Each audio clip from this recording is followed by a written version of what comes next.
Chapter 4. How the System Works. But take a closer look at it and see how the system works. Consider how life and its real meaning have become turned upside down and topsy-turvy. See how your own existence is poisoned and made miserable by this crazy arrangement. Wherein is the purpose of your life? Where the joy of it? The earth is rich and beautiful. The bright sunshine should gladden your heart. Man's genius and labor have conquered the forces of nature and harnessed the lightning and the air to the service of humanity. Science and invention, human industry and toil have produced untold wealth. We've bridged the shoreless seas. The steam engine has annihilated distance. The electric spark and gasoline motor have unfettered man from earth and chained even the atmosphere to do his bidding. We have triumphed over space and the farthest corners of the globe. We have been brought closer together. The human voice now circles the hemispheres, and through the azure there dart fleet messengers carrying man's greeting to all the peoples of the world. Yet the people groan under heavy burdens, and there is no joy in their hearts. Their lives are full of misery, their souls cold with want and need. Poverty and crime fill every land. Thousands are a prey to disease and insanity. War slaughters millions and brings to the living tyranny and oppression. Why all this misery and murder in a world so rich and beautiful? Why all the pain and sorrow upon an earth so full of nature's bounty and sunshine? It's God's will, says the church. People are bad, says the lawmaker. It must be so, the fool says. Is it true? Must it really be so? You and I, and each of us, we all want to live. We have but one life, and we want to make the best of it. Rightly so. We want some joy and some sunshine while we live. What will happen to us when we are dead, we don't know. No one knows. The chances are that once dead, we'll stay dead. But whether or not, while we live, our whole being hungers for joy and laughter, for sunshine and happiness. Nature has made us that way, made you and me and millions of others like us, to long for life and joy. Is it right and just that we should be deprived of it, and forever remain slaves of a handful of men who lord it over us and over life? Can it be God's will, as the church tells you? But if there is a God, he must be just. Would he permit us to be cheated and despoiled of life and its joys?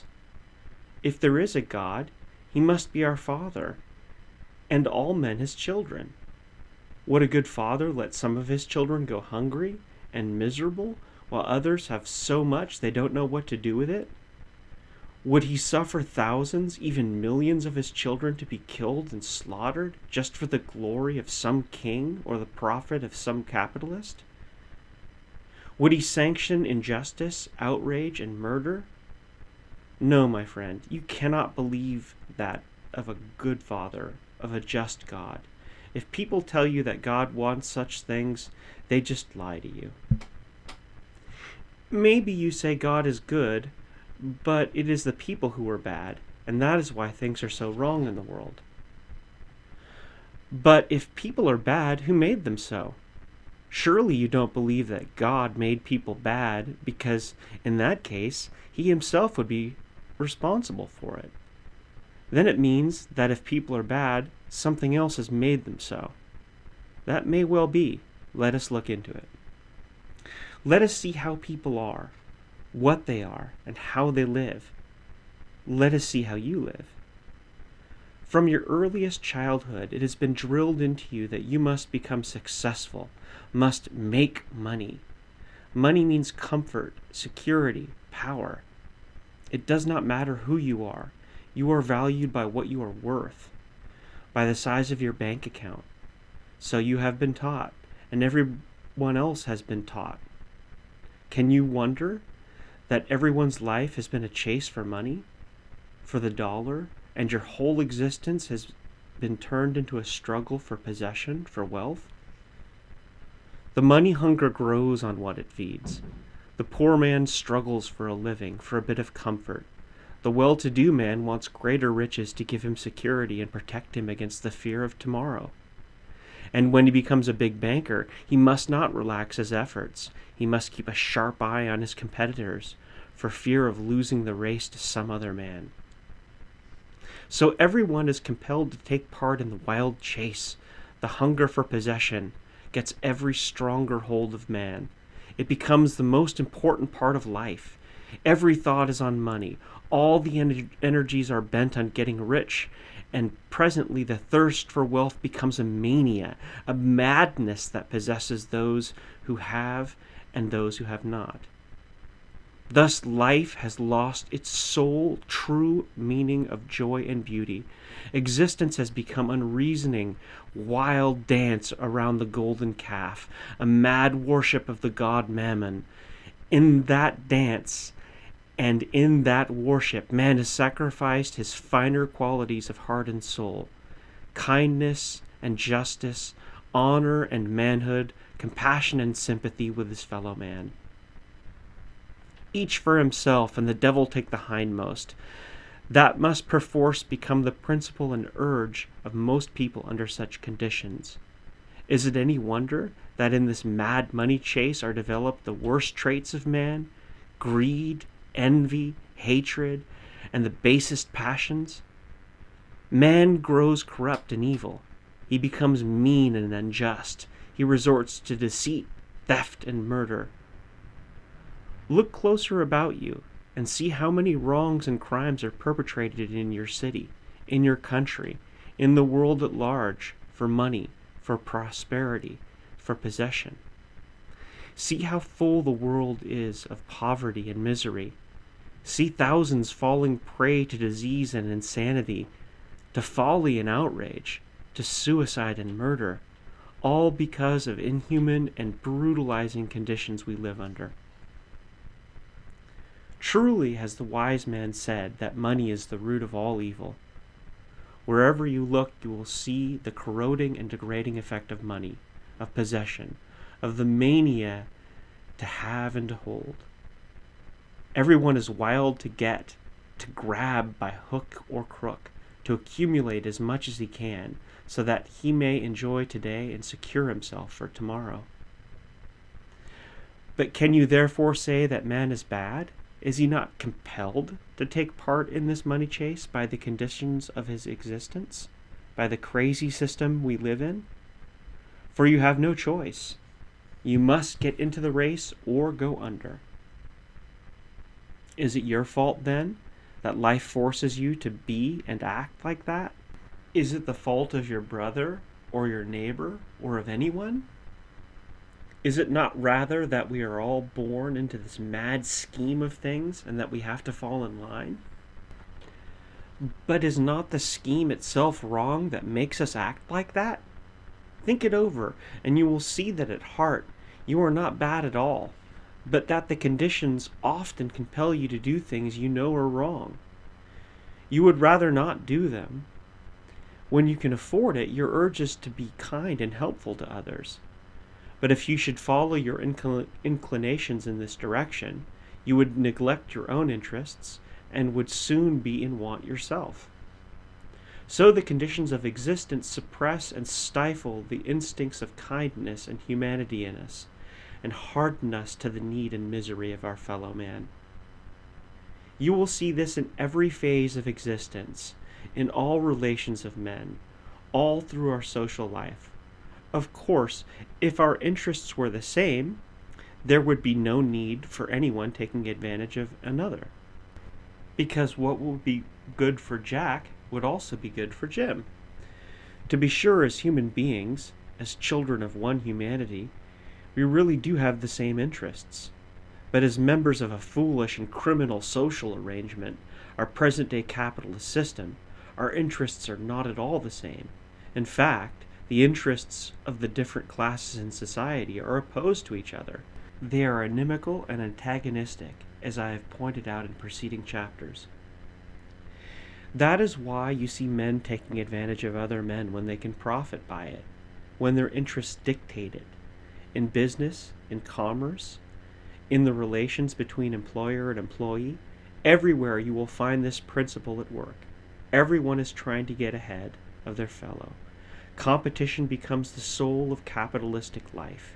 Beginning with the billionaire banker, the great manufacturer, and lord of industry, all through the social and financial scale, down to the last worker in the factory. For even the workers are compelled to compete with each other for better jobs and better pay. In this way, our whole life becomes a struggle of man against man, of class against class. In that struggle, every method is used to achieve success, to down your competitor, to raise yourself above him by every means possible. It is clear that in such conditions we'll develop and cultivate the worst qualities of man. It is just as clear that the law will protect those who have power and influence, the rich and the wealthy, however they get the riches. The poor man must inevitably get the worst of it under such circumstances. He will try to do the same as the rich man does, but as he has not the same opportunity to advance his interests under protection of the law, he will often attempt it outside of the law and will fall into its meshes. Though he did nothing more than the rich man, took advantage of someone, cheated someone, he did it illegally, and you call him a criminal. Look at that poor boy, for instance, on the street corner there. He is ragged, pale, and half-starved. He sees another boy, the son of wealthy parents, and that boy wears nice clothes. He is well-fed. He does not even deign to play with the poor kid. The ragged boy is angry at him. He resents and hates the rich boy, and everywhere the poor boy goes, he experiences the same thing. He is ignored and scorned, often kicked about. He feels people don't think him as good as the rich boy, to whom everyone is respectful and attentive. The poor boy gets embittered, and when he grows up he sees the same thing. The rich are admired and respected, the poor are kicked about and looked down upon. So the poor boy gets to hate his poverty. He thinks how he might become rich, get money, and he tries to get it in any way by taking advantage of others, as others have always taken advantage of him, by cheating and lying, and by sometimes even committing crime. Then you might say he is bad. But don't you see what made him bad?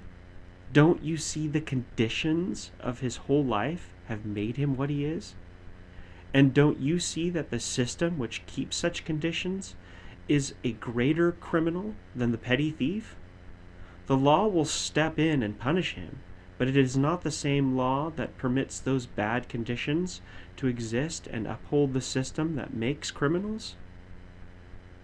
Think it over, and see if it is not the law itself, the government, which really creates crime by compelling people to live in conditions that make them bad. See how law and government uphold and protect the biggest crime of all, the mother of all crimes, the capitalistic wage system, and then proceeds to punish the poor criminal. Consider, does it make any difference whether you do wrong protected by law or whether you do it unlawfully? The thing is the same, and the effects are the same, worse even. Legal wrongdoing is the greater evil because it causes more misery and injustice than illegal wrong.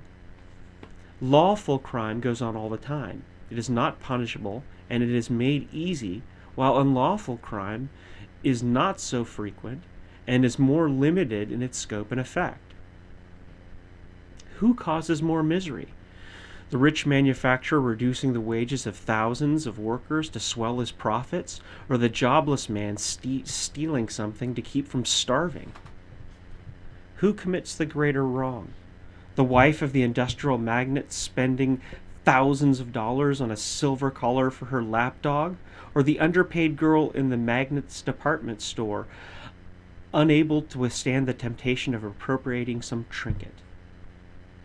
Who is the greater criminal? The spectator cornering the wheat market and making $1 million profit by raising the price of the poor man's bread, or the homeless tramp committing some theft? Who is the greater enemy of mankind? The greedy coal baron, responsible for the sacrifice of human lives in his badly ventilated and dangerous mines, or the desperate man found guilty of assault and robbery? It is not the wrongs and crimes punishable by law that cause the greatest evil in the world. It is the lawful wrongs and unpunishable crimes, justified and protected by law and government, that fill the earth with misery and want, with strife and conflict, with class struggles, slaughter, and destruction. We hear much about crime and criminals, about burglary and robbery, about offenses against person and property. The columns of the daily press are filled with such reports. It is considered the news of the day. But do you hear much about the crimes of capitalistic industry and business? Do the papers tell you anything about the constant robbery and theft represented by low wages and high prices? Do they write much about the widespread misery caused by market speculation, by adulterating food, by the thousand and other one forms of fraud and extortion and usury on which business and trade thrive?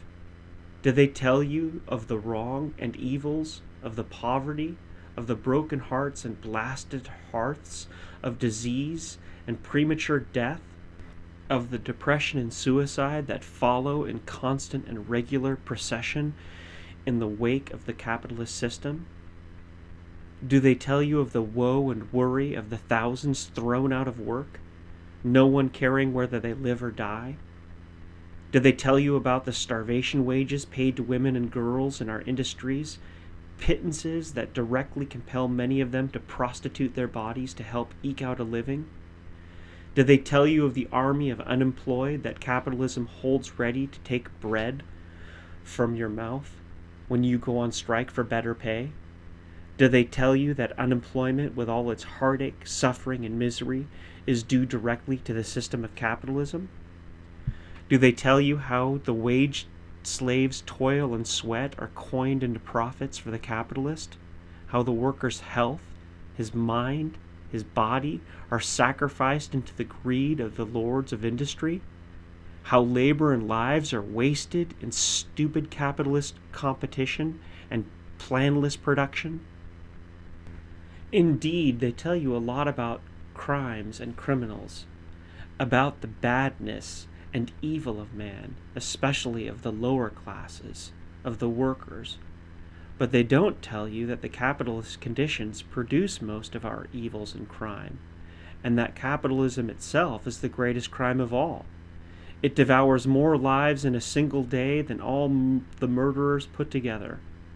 The destruction of life and property is caused by criminals throughout the world since human life began, is mere child's play when compared with the tens of millions killed and 20 millions wounded in the incalculable havoc and misery caused by a single capitalist event, the recent World War.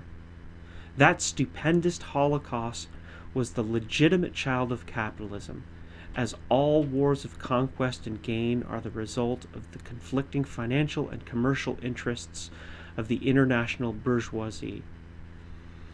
It was war for profits, and later admitted even by Woodrow Wilson and his class. Profits again, as you see, coining human flesh and blood into profits in the name of patriotism. Patriotism, you protest, why that's a noble cause. And unemployment, inquires your friend, is capitalism responsible for that too? Is it the fault of my boss that he has no work for me?